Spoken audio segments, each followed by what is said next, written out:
almost 7 years ago now, Paul. Yep. A long time, huh, buddy?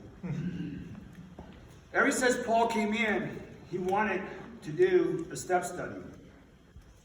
But we couldn't figure out how to have Paul do one because Paul has a difficult time with reading and writing.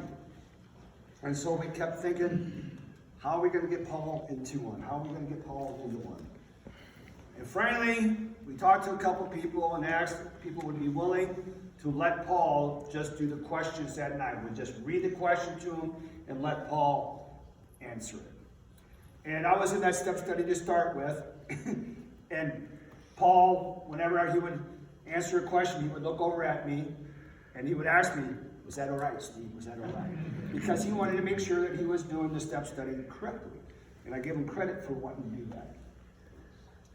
So he got done with the step study, and then, gentlemen, I know there was other people in that step study with Paul. He wanted to do his testimony like right now, gentlemen, who might not have thought about that. And so I started trying to think, how are we going to get Paul to do a testimony? And I came up with a couple different ideas in my head, and I asked some of the guys, and the guys thought about it and kind of tossed some ideas around. And then I called our regional director. As a state rep, why should I call our regional director, right? That's the right thing to do. By the way, Steve, you notice I had to get that state rep part in there. So I called our regional director, and he said, well, Steve, have you thought about doing an interview style? We had a guy that couldn't really do that well, and so we did an interview style. And so that's what we did. I came up with some questions, and that's what I'm going to do. I got some questions that I'm going to ask Paul. Now, Paul still has a written sheet, as you can see in front of him. But for the most part, he's just going to be answering the questions that I'm going to ask him. But it's still going to be the questions that we would ask anybody to answer on their testimony. Now, this is just going to be the best way that we could figure out how to do it. So I know it's a little bit different than most testimonies. I know it's a little different than most testimonies, but I think you guys will still enjoy it. And I know a lot of you guys know Paul and been around Paul for a long time and seen Paul grow through celebrate recovery. And I think that everybody here will be here is here to help and support him in this as well. Steve, I just want to tell you guys, I really thank you for sending Jeff, my wife. Kind of funny about Jeff. He came 2 weeks before Brian left. God, please keep putting people in your path, don't they? All right, Paul, so first introduce yourself, bud. I'm Paul. I'm a great believer in Jesus Christ. I used to suffer from overeating, and I haven't looked at no. I'm doing fine and everything. So, Paul, tell me a bit about what your life was like growing up. So well, in my younger years, I lived in East St. Louis, Illinois. I always end up getting crew cuts. These kids always tease me, call me peaches and cream. I didn't like that. But, you know, and I just, it wasn't for God being in my life. I don't know what would happen to me. Because I went to church every Sunday before I became a Christian. And then, I finally, one day I was out waiting to go to church. These guys was playing catch with a handball. I got hit right here in the head with it. I was bleeding everything.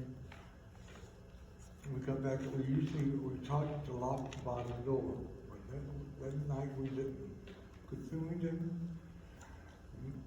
Next day my father came home and said, start packing, we're moving. I didn't know where, but that's when I moved to Goldfield. How was things at home? How were things with your parents? Did you have any brothers and sisters? I have two sisters, one brother. See, I had a good relationship with my sisters, but because we had a swing in the backyard. I pushed them first, and then when it was my turn for them to push me, they got me going real high. A couple pushes and they took off. I had one time because we lived above the grocery store in St. Louis. I put a wallet on a train, threw it down on the sidewalk out of the window. I seen this bag lady coming. She took a whole bunch of stuff out of her thing and put my wallet in there. When she took off,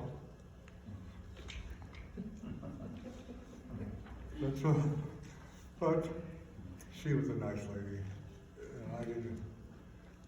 But when we did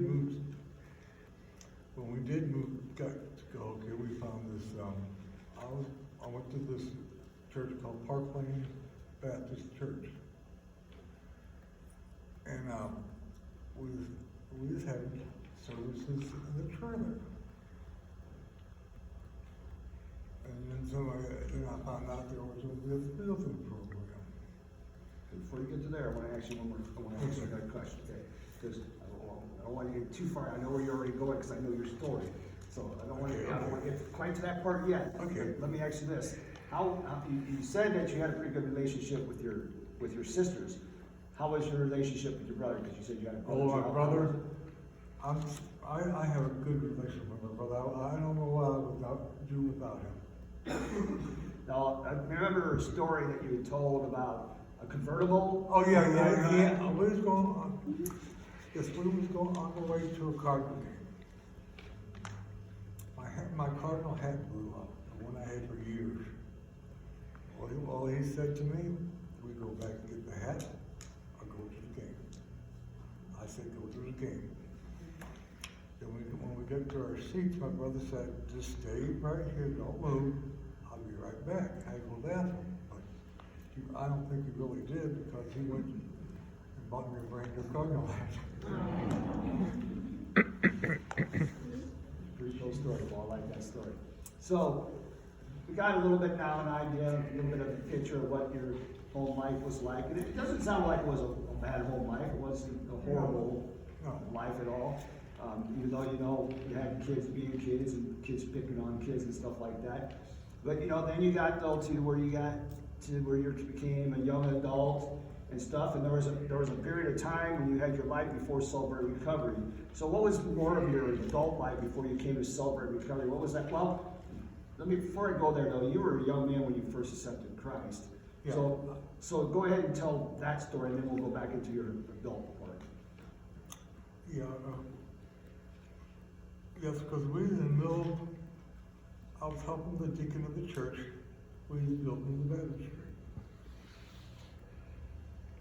And we started, it was more than 90%, it was almost 90% too when I started asking questions about this.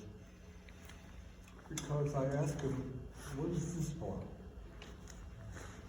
Cleaned everything up, what he was working with, because he can't let it dry, And he led me to Christ right there and there. Then when the church got finished, I was the first one baptized. And they put my name in the bottom of the baptistry. So his name was put in the bottom of the baptistry. How cool is that, huh? That's a pretty cool story. Yeah. So, after you had all that, you grew up, you got to where you started your young adult life and everything like that. There was stuff that went on before you became part of Celebrate Recovery. So kind of fill us in on that period from, what happens to you get to 7 years ago when you come to Celebrate Recovery.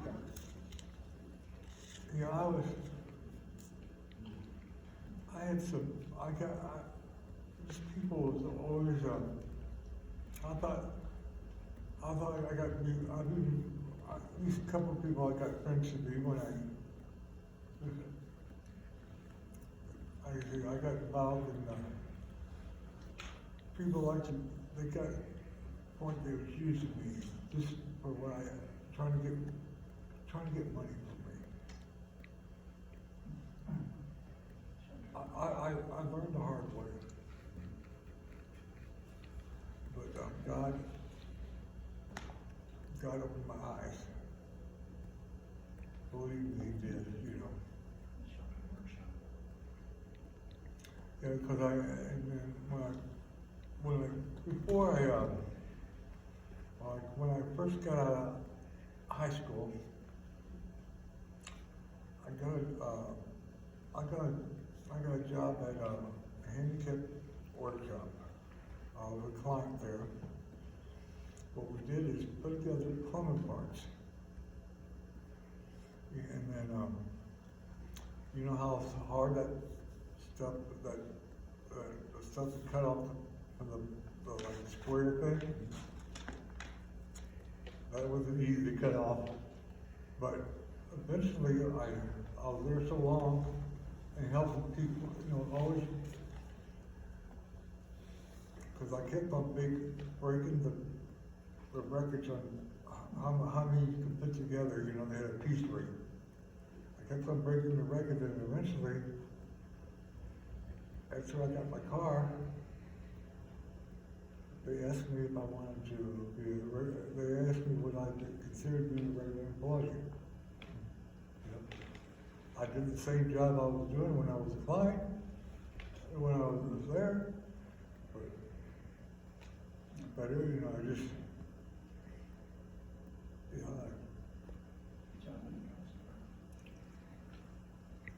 and then from there, after that place, when they moved because they moved up towards Chicago. And then I got my dad. I got me a job at Reese's drugstore. I was a custodian. Checked in the medicine when it came in, and I even repaired lights and ceiling. I even took I learned how to check the ballasts out and replace the ballasts. You know, I worked there 6 or 7 years, something like that. Then I want to back up a little bit. Before that, at my church, that's where I met my first wife. I thought everything was fine, you know. Like the day before my wedding, her sister was trying to tell me not to. She don't want me to marry her. And then we got married, and I think we was together 4 years. Because her sister's showing my wife a bunch of lies, you know, and that's, we ended up getting divorced, you know.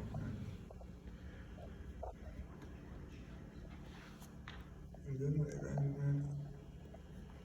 from there, after my job there, I started cutting grass. One of the older ladies who worked at the drugstore told asked her son-in-law if they would need anybody. He said, we could always use people, so I know somebody. You could looking for a job all summer. They called me to see if I wanted to come to the work program. I didn't have no interview or nothing. I started working there as bagging groceries and a card attendant. And then I was doing both of these things. Then I started doing bagging and card attendant. Then one of the guy from the meat department asked if I would like to come in and come in the morning and clean this place up. I do. Then You said something about your first wife, so you have more than one wife? Paul's a lady again, who would have ever known? yeah, and then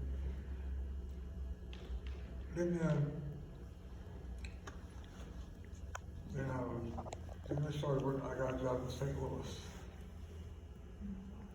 It's a flour mill. I was there about 18 years,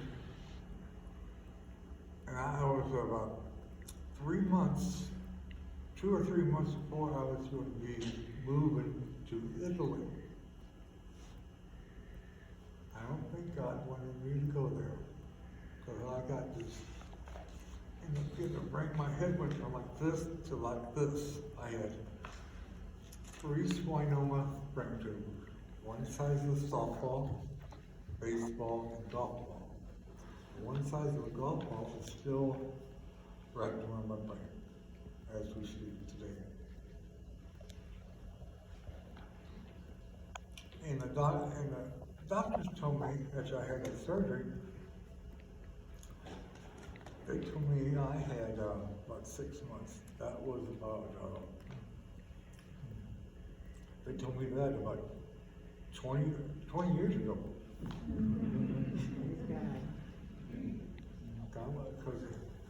Because I was, one time me and my friend John Roseberry, we used to play cards at McDonald's a lot, we were playing cards.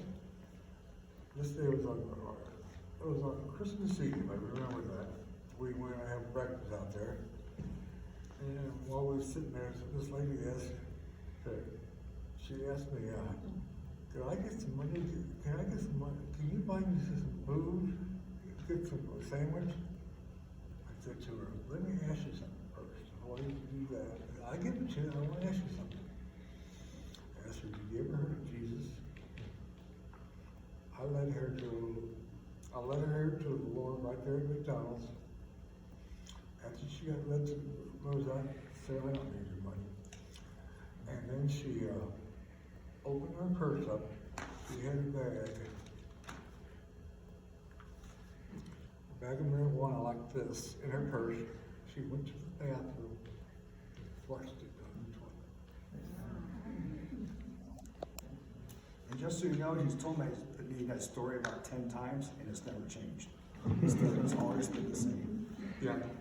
And then all her friends said, why didn't you just give it to me? Said, you don't need it either. So Paul, what would you consider the lowest part of your life? The lowest point in your life? What was we all hit, what would you consider that bottom?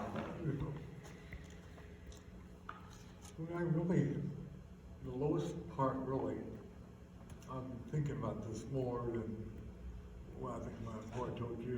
The lowest part when I was working in St. Louis, when I got these brain tumors. You know, because when they told me, because some nurse came in with, they had a tray with different kind of eyeballs on it. Because I lost the vision, that's when I lost the vision in the side here. When they told me that, you wouldn't believe how loud I screamed.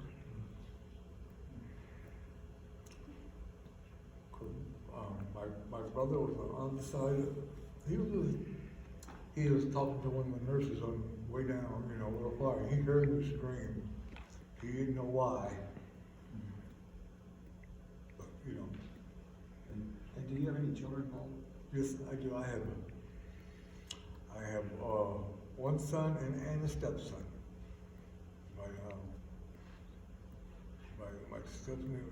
My son was Jared. His name was Jared. At first, I wanted to name him Alan Paul Iliopolis. And then my wife, she said, we shouldn't do that. I said, why? She said, let's see what the initials are. A-P-E. Then Then the stepson picked out a name, we liked it. It's that deer, you know. But, you know, So what brought you to Celebrate Recovery? what happened, I was going to church here, and then I was going to church with Michaels. Living faith. Not living faith, but, what's this? At Hope. I was going to Hope. They had a men's, we had a washer. We was playing washers. You know, and see, Dream made me a box real big like this. He said, oh, you get all the washer around the box, not in the box. Yeah, and then somebody asked me, why don't you come in and join us? And I did, and I liked it, you know, I got a lot more friends, and I don't know what I would do without Celebrate Recovery.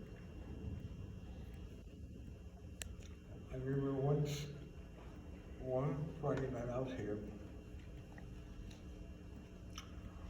I wanted to end it all for me. It wasn't Ian. But Joe was the leader at the time. Let's have it. And Ian was, he wasn't the leader, but Joe was the leader, but he was here, but you know, both of those guys get me help. I don't know what I would do. Yeah, I think we've had the ambulance here more for you than anybody else, right? yeah, I know, yes. That's yeah. okay, that's okay, no brother. But, I know you had it here for, what's his name? Robert. He's not here tonight. Robert. Yeah, Robert. Some of you might all remember when Paul was sitting right there where Arnett was and his blood sugar shot real high. Yeah. So Paul, you came into CR and you liked CR, you liked the people of CR, and like I said, from the very beginning, you talked about step study and how sometimes people really like to talk to you about wanting to do something. A lot, let me tell you. And Paul wanted to talk to me every Friday about, Steve, when are we going to get me in a step study? Steve, when are we going to get me in a step study? Steve, when are you going to get me in a step study? So far this year, I have passed out 350 gold bricks. Paul's always liked to go over it. So Paul, we finally got you into the step study. What'd you think of the step study? I loved it. You loved it, huh? Yes, I did. You know what, listen from this guy right here, he helped me along. That guy there? Yes. He's not even wearing a blue shirt. He Well, he is, but he's not wearing a white one. Underneath, I don't count. He told me a bit, Jeff. You want me to take dinner now? So the Banner Brothers shirts, tell us about these Banner Brothers shirts, Paul. It was we got the Banner Brothers shirts when, this guy, his name's Andy. Andy, passed away, but what I used to do to Andy, I have this sign at home. I meant to bring it, but I didn't. It says, warning, enter in park zone. Steve, not even gonna talk about that.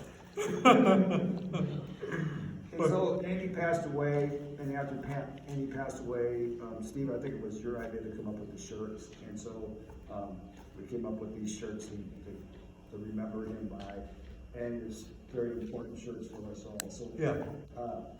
Paul asked us all that took part in that step study if we would wear our Banner Brothers shirts because he considers us as all brothers and because of type. You cannot, and I'm not trying to steal any thunder from Paul here, you can't go through a step study without coming closer to the people in the step study. Anybody who's been through a step study knows this is true. Can I interject just a little bit about the shirts? That's the whole reason the shirt started, was that we became that band of brothers, and that's what we were calling each other. And I thought, man, we need to get a shirt that says that. And kind of in the middle of the whole thing, Andy passed away, and he was one of our brothers. So I decided to dedicate the shirt that we were going to make anyway, to dedicate it to Andy. So that's... But before the shirts, the first person brought with the first silver cover was Brian. Like I was telling him, like when I was talking to him today, I said, Brian, you know, I don't know where I would be today if it wasn't for you starting up, came and got me for the first time. And you were a little disappointed when Brian moved away, but God sent. You know, somebody Jeff was else. here, Yep, Jeff was here 2 weeks God sent before somebody Brian else. left. Yep. Because I think God, he knew what he was doing. So we know the step study, you like the step study, and it helped you. Do you feel like Celebrate Recovery itself has helped you? Yes, it did. Do you feel like you maybe grown stronger to God in relationship? Yes, I have, because I'm reading the Bible better than I ever do in my whole life. And how do you think? How do you think your relationship with other people are now? I mean, this all We're good. I got all kinds of people. I got a big Steve, Steve. Jeff. That's how since I started my reading skills better too. So, And if tell you, that's something else. Who got me started reading is I can't read. I'm Jim and my dad John. Jim. That's Jim. His father was the one that's teaching me to help me read. awesome. He just recently he went to the Lord because he got the cold. Well, Paul, you said good things about Steve, and you said good things And all the ladies Jeff, too. and all the ladies. What about me, man? You wasn't good. I'm just teasing, brother. I'm just teasing. It's not about me, brother. It's not about me. So, if somebody was a newcomer tonight, never been to a Celebrate Recovery before, what kind of encouraging word could you give them about Celebrate Recovery that would make them say, man, I would like to check this program out? I would tell them what happened to me when I first started. Like, I would tell them, God is the answer for everything. It might be not, he might not do it when you wanted it to do. Eventually he'll do it. Yeah, And another person was here all the time was Bill Eakin. He touched me, we always, Bill was a very special man, for sure. yeah. I know he was, I call him every once, I was calling him pretty much, talking to him, Okay, Paul, you know how you end this? Say, thanks for letting me share. Thank you for letting me share.